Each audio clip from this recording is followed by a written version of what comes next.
4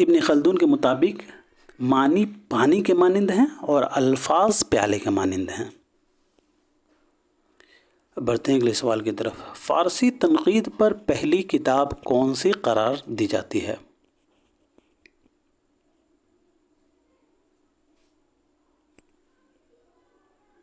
تو اس کا صحیح جواب ہوگا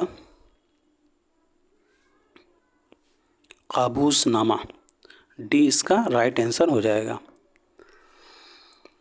اگلا سوال ہے درج ذیل میں سے کس نے قابوس نامہ لکھی؟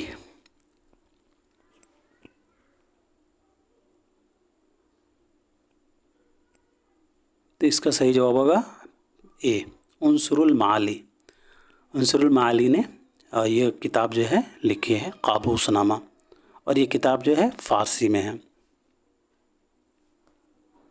اگلا سوال چہار مقالہ کا مصنف کون ہے؟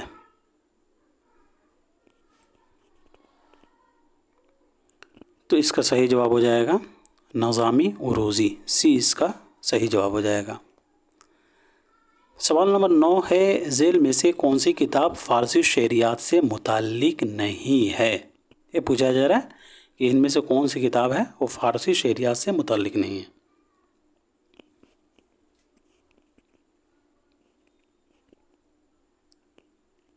تو اس کا صحیح جواب ہو جائے گا طبقات الشعراء، ڈی اس کا رائٹ آنسر ہو جائے گا۔ قابوس نامہ، چہار مقالہ، حدائق السحر فی دقائق الشیعہ، یہ جو ہے فارسی تنقید سے متعلق کتابیں ہیں۔ طبقات الشعراء یہ فارسی تنقید سے نہیں ہیں بلکہ عربی تنقید سے متعلق ہے، اور یہ تخلیق کس کا ہے؟ تو محمد بن سلام العجمی کی۔ اور ساتھ ہی ساتھ یہ بھی یاد رکھیں دوستوں کہ طبقات الشعراء یہ تذکرہ بھی ہے، اور یہ تذکرہ جو ہے قدرت اللہ شوق کا ہے۔ اب بڑھتے ہیں اگلے سوال کی طرف۔ پانینی نے سنسکرت کا نظریہ پیش کیا، یا سنسکرت کی قواعد لکھی، یا سنسکرت میں ناول لکھا، یا پھر سنسکرت میں ڈرامہ لکھا؟ اس کا صحیح جواب کیا ہوگا؟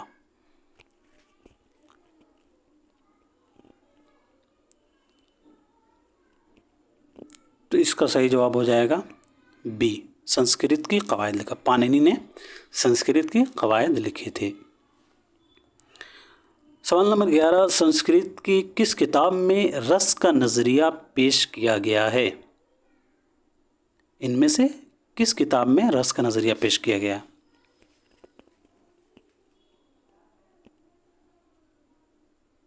تو اس کا صحیح جواب ہو جائے گا بھرت منی کی کتاب ناٹیہ شاستر، سی اس کا رائٹ آنسر ہو جائے گا۔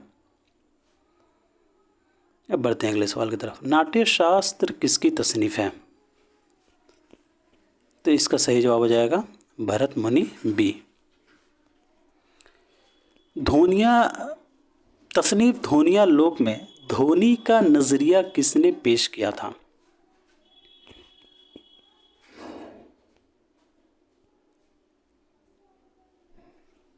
تو اس کا صحیح جواب ہوگا سی، آنند وردھن۔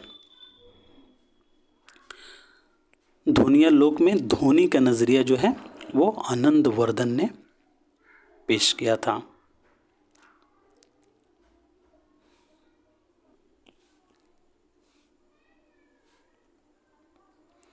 اب بڑھتے ہیں اگلے سوال کی طرف۔ دھونیا لوک کس کی تصنیف ہے؟ ان میں سے دھونیا لوک کس کی تصنیف ہے؟ تو اس کا صحیح جواب ہوگا اے، آنند وردھن۔ سوال نمبر 15 ہے بھرت منی نے رس کی کتنے قسمیں بتائی ہیں؟ تو اس کا صحیح جواب ہوگا اے، یعنی 8۔ بھرت منی نے رس کی 8 قسمیں بتائی ہیں۔ ابھینو گپت نے کون سا نظریہ پیش کیا ہے؟ سوال نمبر 16 ہے ابھینو گپت نے کون سا ان میں سے نظریہ پیش کیا ہے؟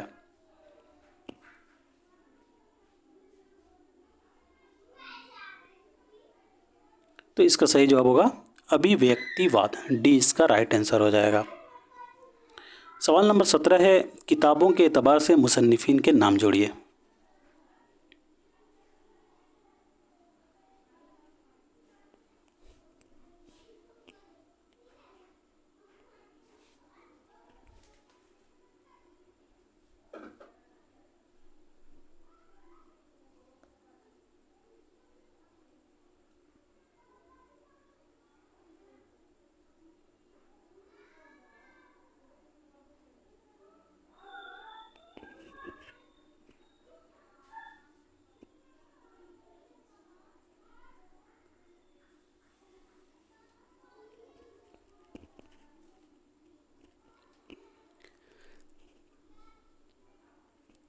تو اس کا صحیح جواب ہو جائے گا دوسرا،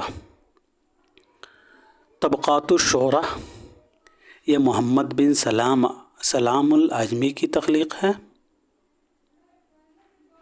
الشعر والشعراء آداب اور آداب الکاتب، الشعر والشعراء اور آداب الکاتب، یہ کتابیں جو ہیں یہ ابن قتیبہ کے ہیں۔ نقد الشعر، یہ کتاب جو ہے قدامہ ابن جعفر کا ہے۔ العمدہ یہ ابن رشید کی تخلیق ہے۔ مقدمہ ابن خلدون اور العبر، یہ کتابیں جو ہیں وہ ابن خلدون کے ہیں۔ اب بڑھتے ہیں اگلے سوال کی طرف۔ مصنفین کے اعتبار سے کتابوں کے نام جوڑیے۔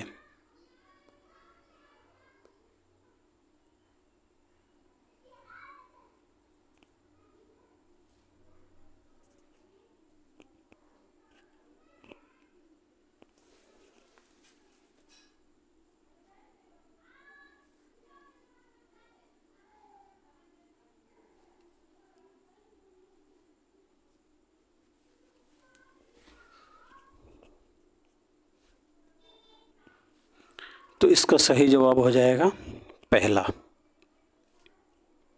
عبد القاہر جرجانی کی تصانیف، اسرار البلاغت، دلائل الاعجاز اور الاعزاء فی النحو، یہ تینوں کتابیں جو ہیں عبد القاہر جرجانی کی ہیں۔ رشید الدین وطوات کی کتاب جو ہے حدائق السحر فی دقائق الشعر ہے، اور شمس الدین محمد بن قیس رازی کی تصنیف جو ہے المعجم فی معایر اور اشعار العجم، المعجم فی معایر اشعار العجم، یہ ایک کتاب ہے المعجم فی معایر اشعار العجم، یہ شمس الدین محمد بن قیس رازی کی تصنیف ہے۔ عروضی سمرقندی کی تخلیق جو ہے وہ 4 مقالہ ہے۔ عنصر المعالی امیر کے کاؤس کی تخلیق جو ہے وہ قابوس نامہ ہے۔ اب بڑھتے ہیں اگلے سوال کی طرف۔ ذیل کے بیانات غور سے پڑھیے اور صحیح بیانات کو پہچان کر نشان زد کیجیے۔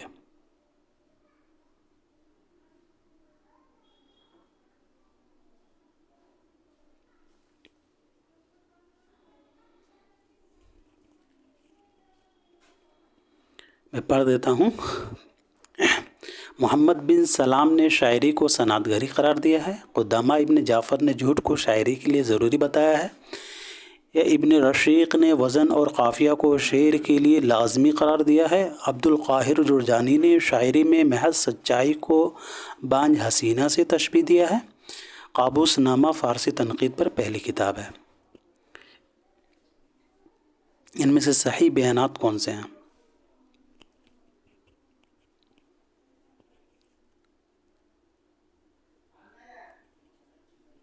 تو اس کا صحیح جواب ہو جائے گا چوتھا، ABCD۔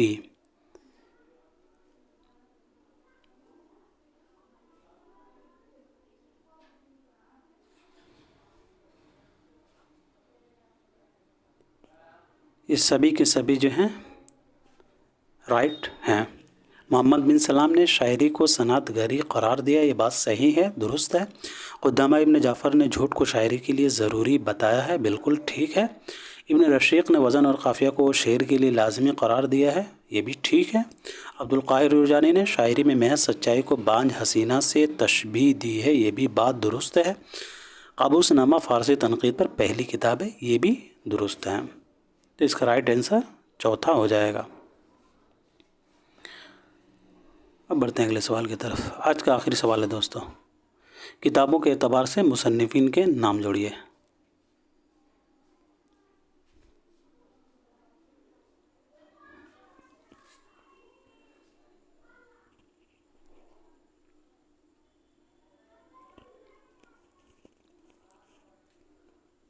تو اس کا صحیح جواب ہوگا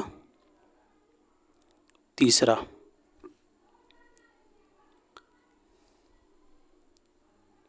ناٹیہ شاستر بھارت منی کی تخلیق ہے۔ دھونیا لوک یہ آنند وردھن کی تصنیف ہے۔ دھونیا لوک لوچن اور ابھینو بھارتی یہ ابھینو گپت کی تصانیف ہیں۔ ابگیان شکنتلم، یہاں شکنتلم ہونا چاہیے،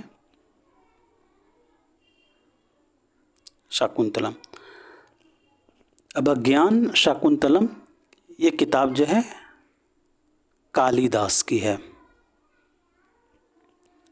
تیسرا نمبر اس کا رائٹ ہو جائے گا۔ تو دوستو آج کے لیے اتنا ہی رکھتے ہیں، ملتے ہیں اگلے کلاس میں، تب تک کے لیے خدا حافظ۔